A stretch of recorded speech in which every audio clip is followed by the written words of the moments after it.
Rigdon: yes, unless society changes, mankind simply will not survive. During the time of global change, people, because of an aggressive activation of the animal nature, which obeys the general animal mind, like any other intelligent matter, will simply fight for survival on their own.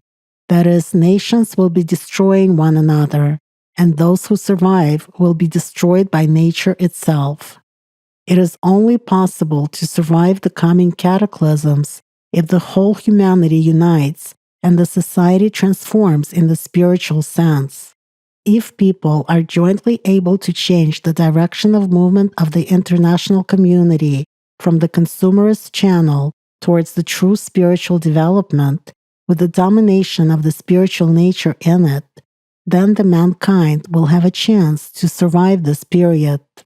What is more, both the society and future generations will be able to reach an entirely new stage of its development. But nowadays, this depends on real choices and actions of each person. Most importantly, many intelligent people of the planet understand this. They see the impending disaster and the collapse of society, but they do not know how to withstand all this and what to do. Anastasia: what needs to be done in order to change the society here and now? Where do we start? Rigdon: start with the simple. Start with yourself. When a person understands the meaning of his life and the meaning of spiritual development, he will qualitatively change himself.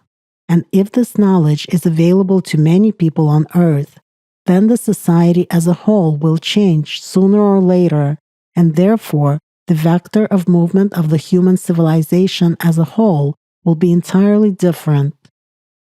Anastasia: it is actually very difficult for a modern person who has gotten tangled up in the works of the human mind, in the host of existing religions, their concepts and dogmas, to understand the spiritual essence, that meaning, and the true reason for which he exists in this world.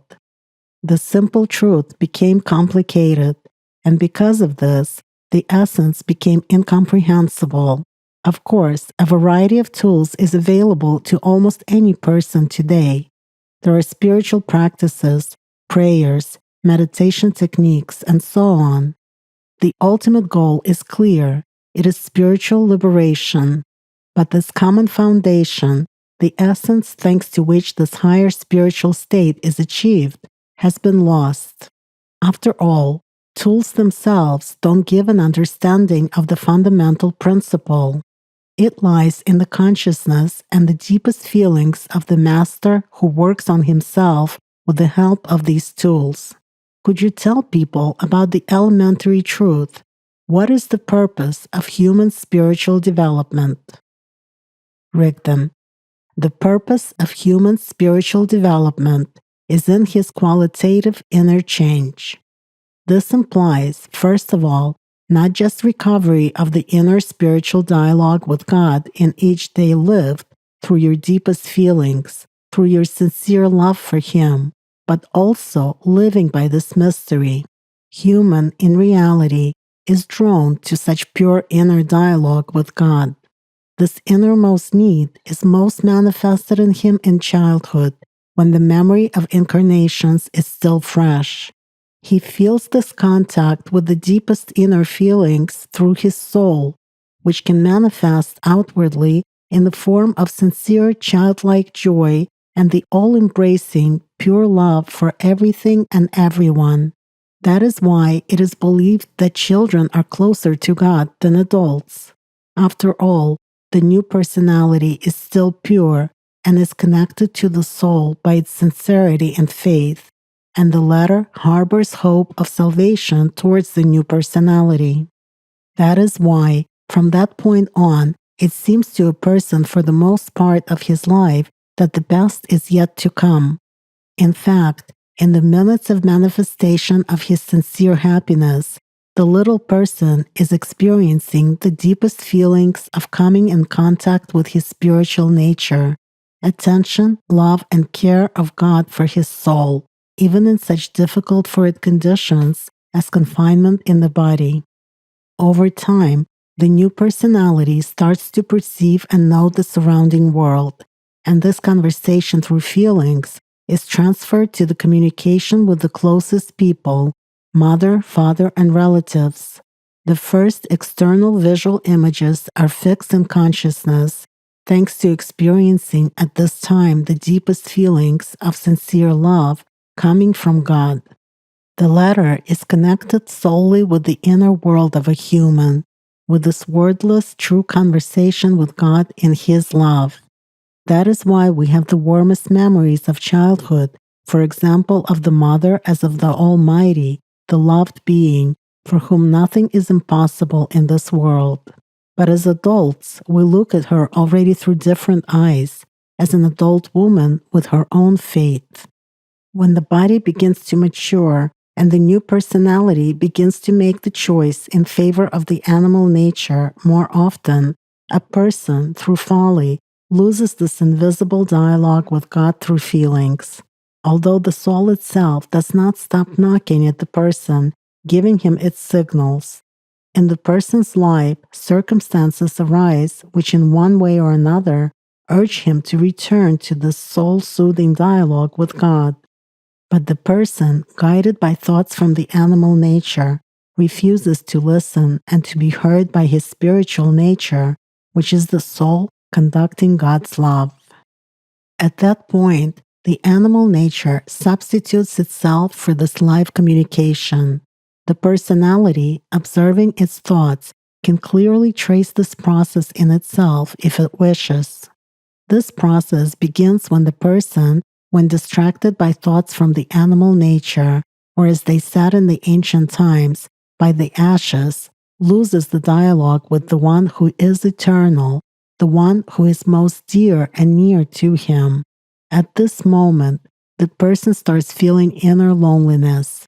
As a consequence of this, he starts making a substitution, looking for external communication with those who, like he himself, are temporal here and consist of dust. Or completely succumbing to the thoughts of his animal nature, he begins to talk to himself. But this communication is completely different from the spiritual dialogue with God.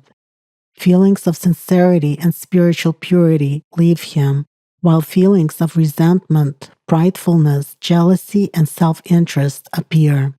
These are the most radical substitutions from the animal nature when it dominates consciousness. They take place because one ceases to understand himself and his spiritual nature, which makes up the true meaning of his life. His earthly selfhood distorts the understanding of the power of the deepest desire of the soul to become free and independent of matter, to escape from its captivity. A person no longer understands his real feelings. He locks himself away from everyone in his selfish fortress. He begins to try on the image masks offered by the animal nature. In such a state, he mentally addresses not God, but himself. He actually begins to listen to and talk only to himself, or rather to his animal nature, which substitutes the eternal truth with a temporal illusion, turning the person into its conductor.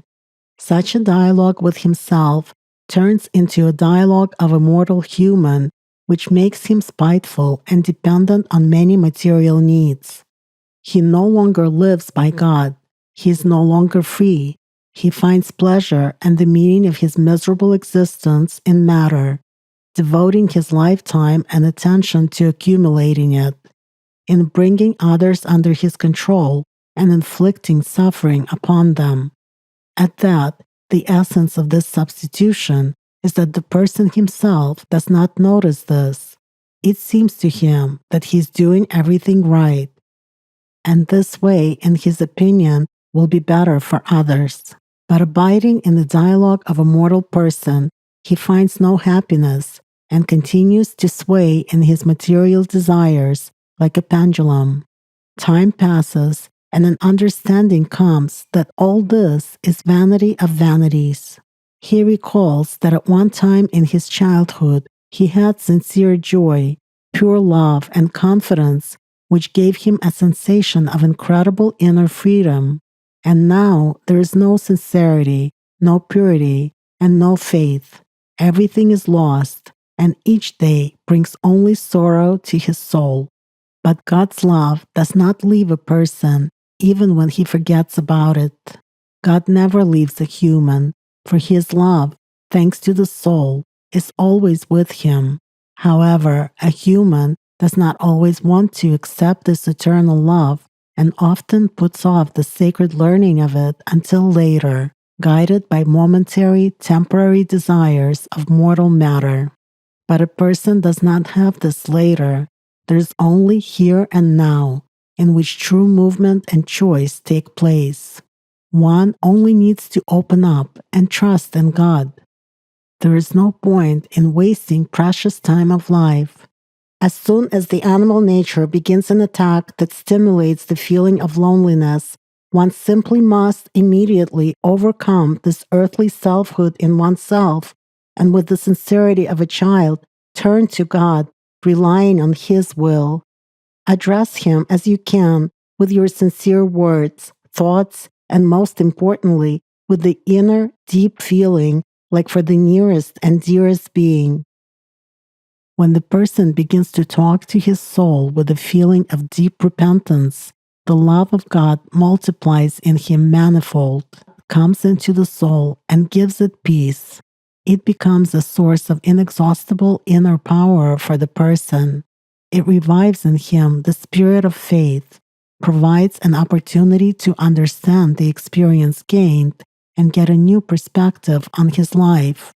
The person acquires the gift of insight. He abides in love, for he abides in God, and God in him. He has something to say to God, and he has the power of sincerity and faith needed to feel his spiritual answer.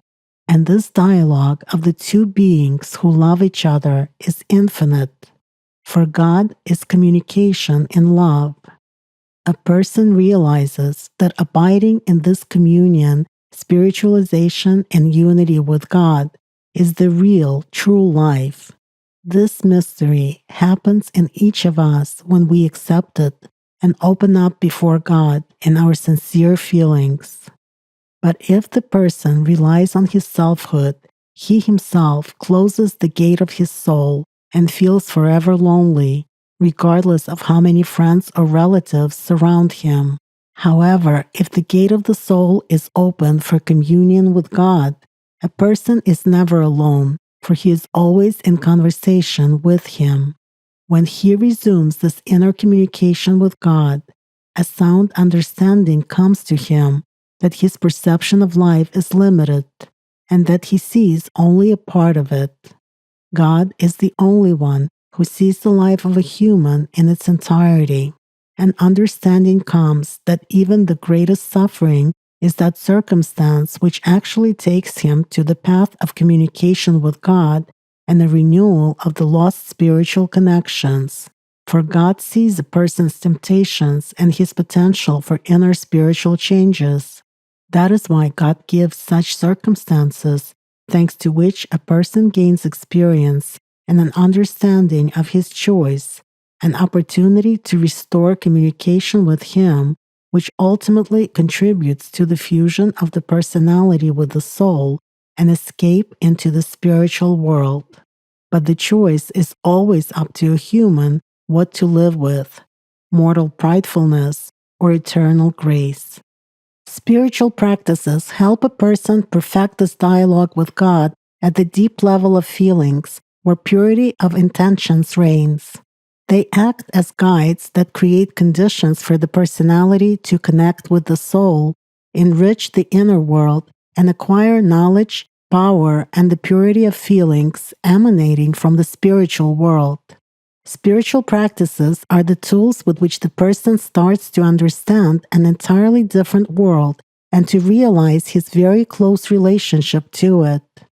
They accompany the personality from the first tentative step of cognition to the complete transition to the spiritual world, from the desire to change oneself to understanding the necessity of abiding in God constantly.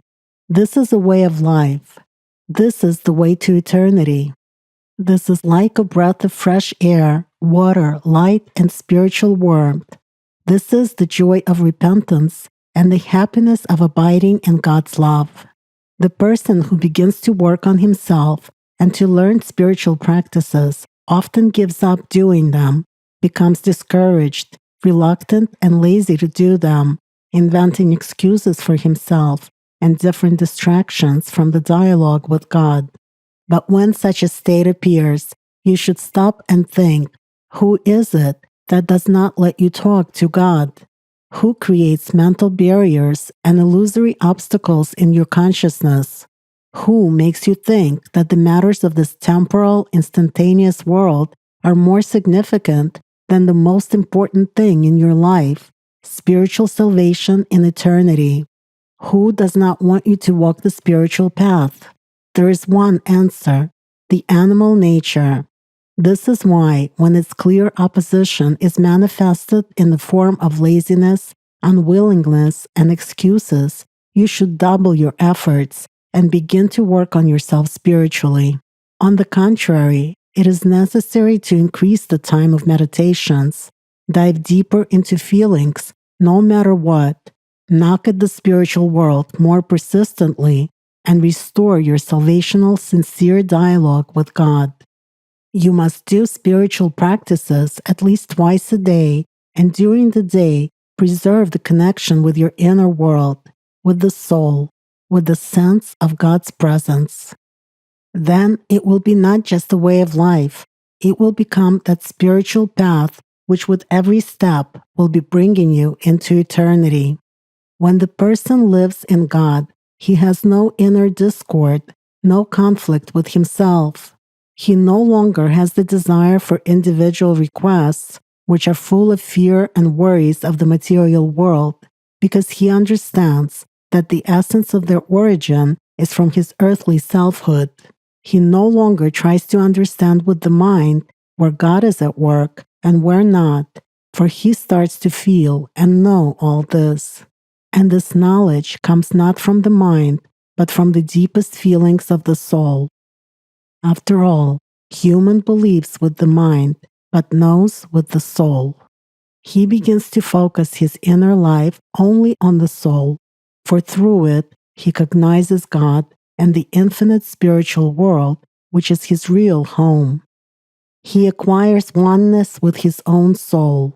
There is no more space left in him for bad things, because he begins to live in God's world, a sense of peace from contact with him, and such communication takes place constantly. There is no longer anything other than God in a person's inner life, and the soul stands pure before him. This communion is a mystery of the two. A person feels the presence of God and loves him, reaches out for him like a loving person for the loved being near whom he craves to be forever, and to communicate with him infinitely. Over time, the person gets a real understanding of the fact that not only is God constantly present in him, but that he is present everywhere, in the entire surrounding world. The person realizes that God is everything to everyone. So the one who has started the dialogue with God soon changes himself, acquiring a different understanding and a different view of the world. But most importantly, the personality during its life, thanks to such independent communication with God, begins to abide in his spiritual world, acquiring that state of fusion with the soul, which in various religions is called differently: holiness, nirvana, the supreme connection with God, and so on. This state is that true freedom, that true existence to which a person aspires his entire life. Anastasia, thank you from all the people who truly thirst for spiritual enlightenment. This understanding truly opens one's eyes to the real essence of the spiritual development of each person. Rigdon. Do not thank me, thank him, for the one conducting only humbly passes on his will, his wisdom. Anastasia. Thank you. Yes, words cannot express everything. There are so many sincere feelings here.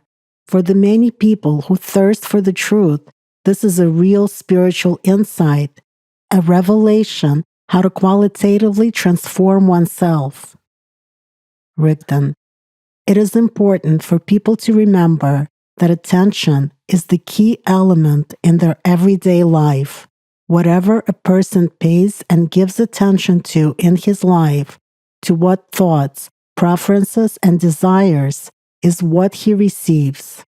In its real manifestation, life is an informational exchange, which is far from being limited to the narrow spectrum of the perceptible and audible frequencies which a human perceives to a degree in this three-dimensional world. I have already used the figurative example of information building blocks, bricks, to explain that information is everywhere and is contained in everything.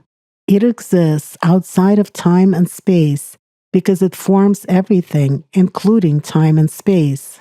Information influences an individual constantly, but it starts fully working within such an individual according to its program only when the individual begins to give it attention, that is, when he makes a choice. In other words, an activation takes place of the human structures which are connected not only to the three-dimensional world, for instance consciousness and subconsciousness, but also to the overall human energy structure. Without noticing that, personality begins to live by this information.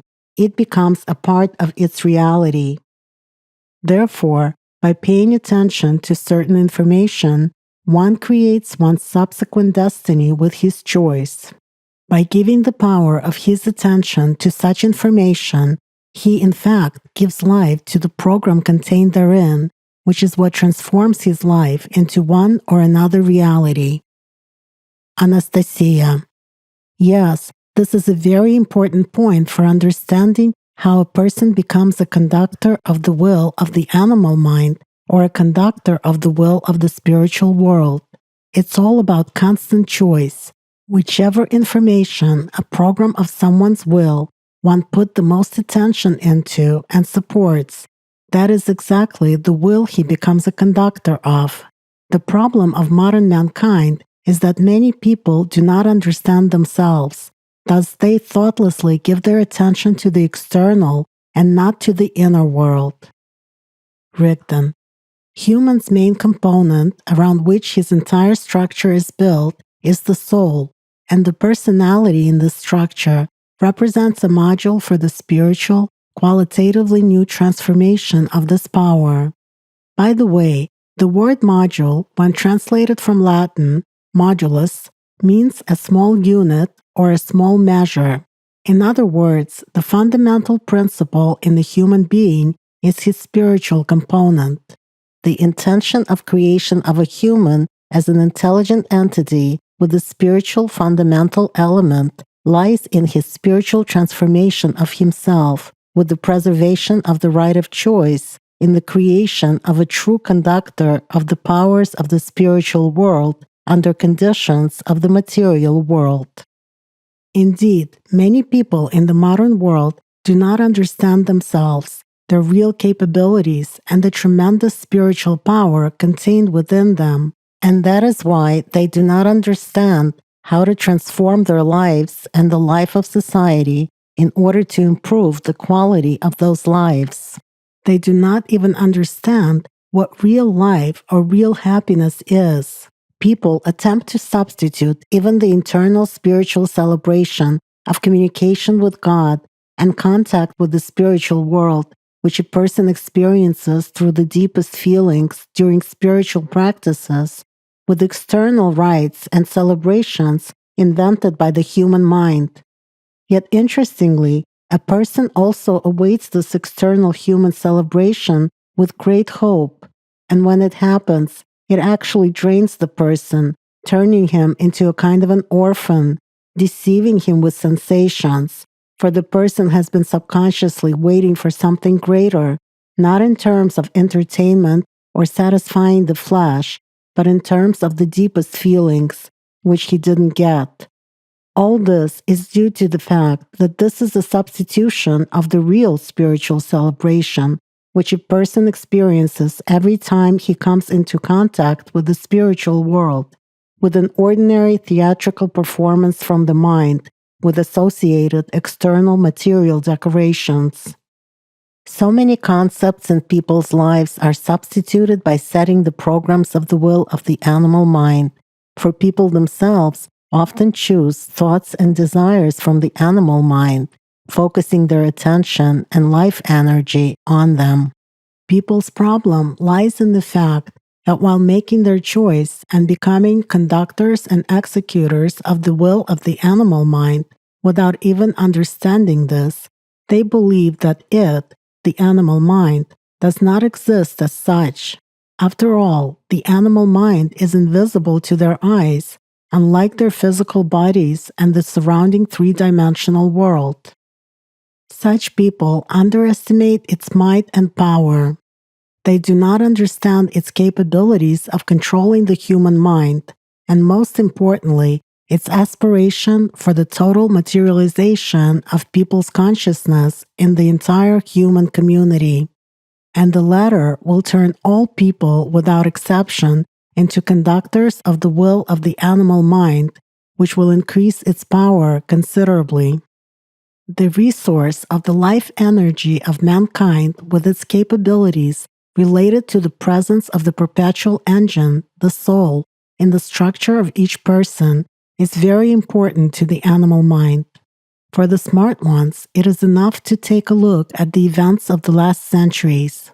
How drastically the population of the planet has increased, how much in just a span of 2 centuries technologies have developed that are primarily designed to ensure mass communication of people on the planet, that is, to promote unification of everyone into a single information field. How at the same time, the consumerist format of thinking is being intensively imposed all over the world. How an obvious slant of the civilization towards matter is taking place. This is none other than preparation by the animal mind for total control over humankind and use of its powers and resources for its own purposes, which may not even be related to the three-dimensional world. Within its power, there are dimensions that are higher and more interesting within the limits of the densely populated material world, where even minor changes entail more global changes in the lower dimensions, which lead to certain results of the replenishment of animal mind's power. And the latter is necessary for the survival of the animal mind itself, which depends on matter, and for extension of its temporary existence in opposition to the greater powers, the powers of Allat. And for this, the animal mind will not spare any sacrifices in the form of collective and individual minds subordinated to its will. So people should think hard on which edge the global community is currently standing, whose will they're thoughtlessly implementing, and what consequences await both every personality individually and the human civilization as a whole. Today, it is extremely important for the mankind, just as it is for every personality, to wake up spiritually, unite on a spiritual basis, and change the minus to a plus, using for spiritual purposes the technical base prepared by the animal mind to do this. And the result will not keep itself waiting.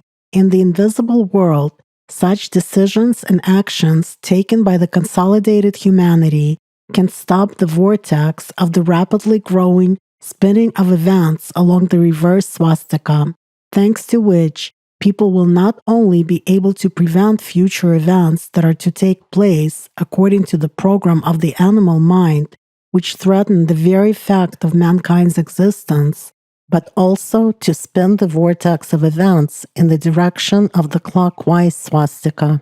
The latter is nothing other than activating the creating powers of Allat, and consequently creating a completely different future for the entire humankind. Anastasia: Yes, I understand what you're talking about, for the real capabilities both of human and society as a whole are not limited to the three-dimensional world. However, in order for the society to attain a qualitatively different level of understanding, people must learn to control their animal nature.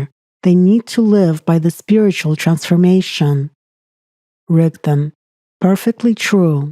This is exactly why the main base of the primordial spiritual knowledge has been given, starting with your previous books and ending with this one. They are sufficient for a person not only to awaken spiritually, but also by working on himself to independently attain spiritual fusion of his personality with the soul.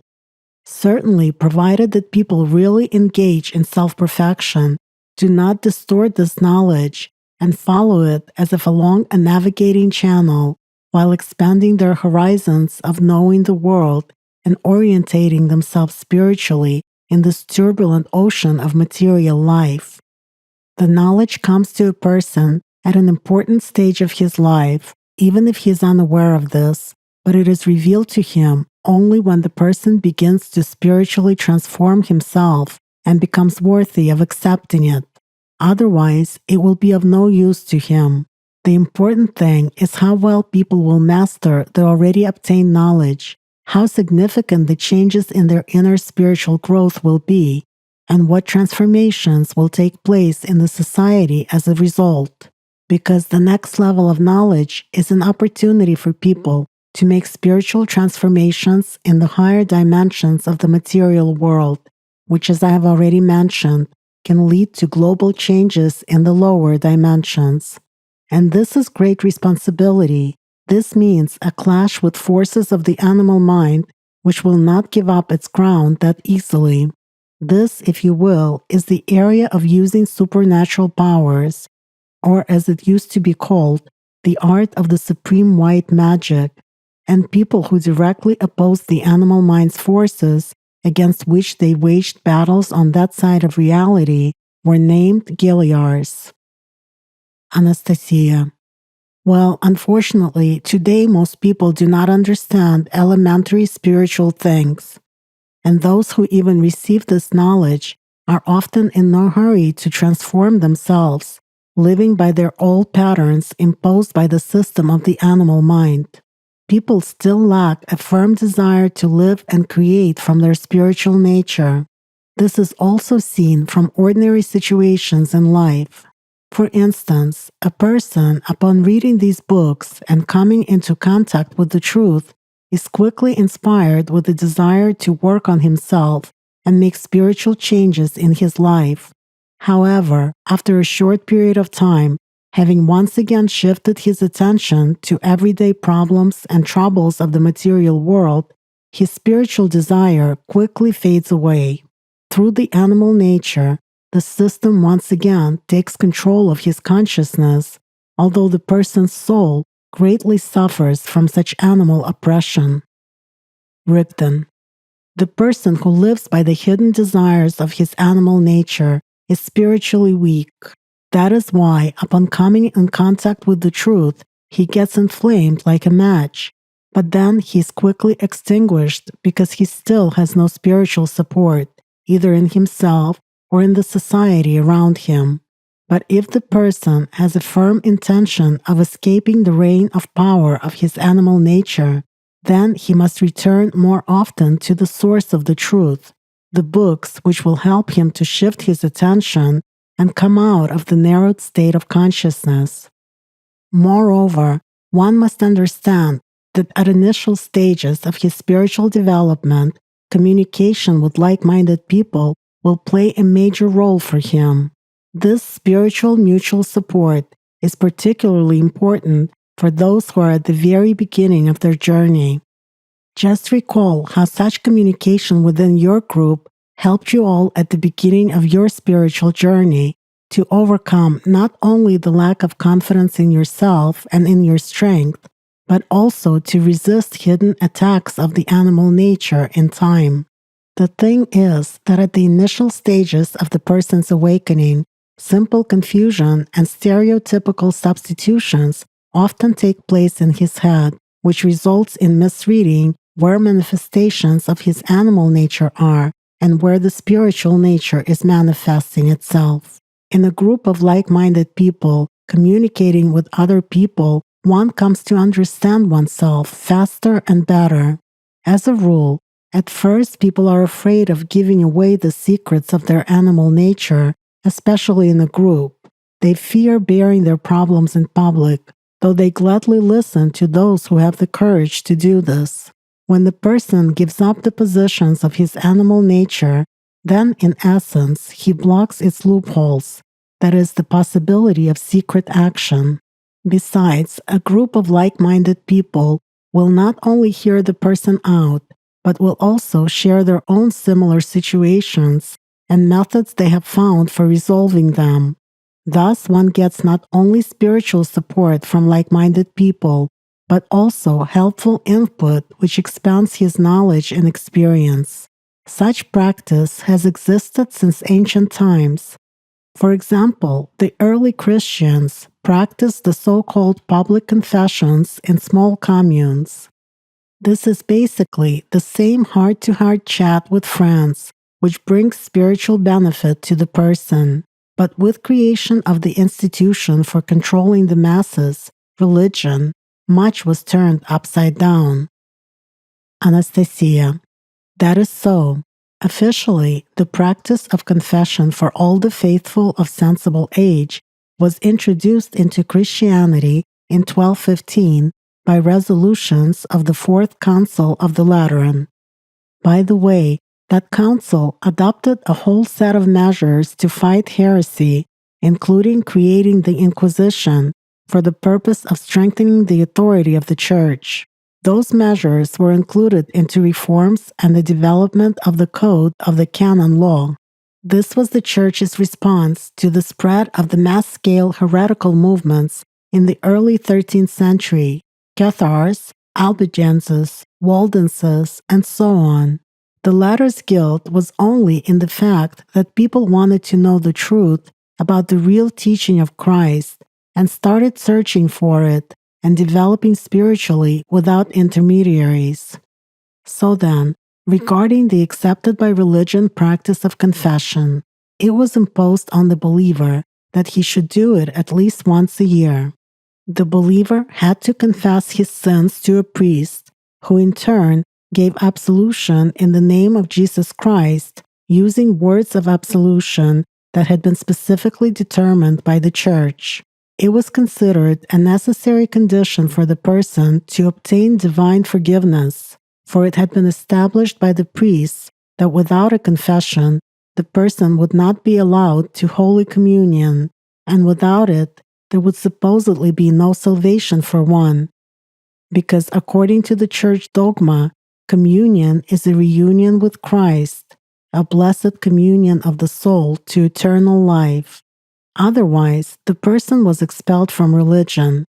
They scared him by telling him that he would be denied the right to be buried according to the Christian rites, and so on. Yes, of course the difference is significant. It is one thing when a person himself aspires to improve and perfect himself, to communicate with like-minded people and friends, wants to understand himself, to receive spiritual support, and do what he can to help others. And it's quite another when the person is obliged to do it under threat of excommunication from the Church and public harassment. Moreover, on behalf of an official organization, the Roman Catholic Church, which in those days, in fact, was an institution of executive power. Indeed, everything was turned upside down as if on purpose, so that people would repent out of fear and not be guided by spirit, so that they would not even think about engaging in spiritual pursuits on their own. Rigdon. These are exactly substitutions from the animal mind, which people do not notice while being its conductors, thinking that such thoughts are their own, that they're intended to strengthen their power and at the same time to supposedly contribute to the population's spiritual growth. Spiritual matters cannot be forced. It is one's personal choice that is important here. Everything is built on it. After all, there are no bad people. There are just people who do not know their real spiritual abilities, and so they suffer.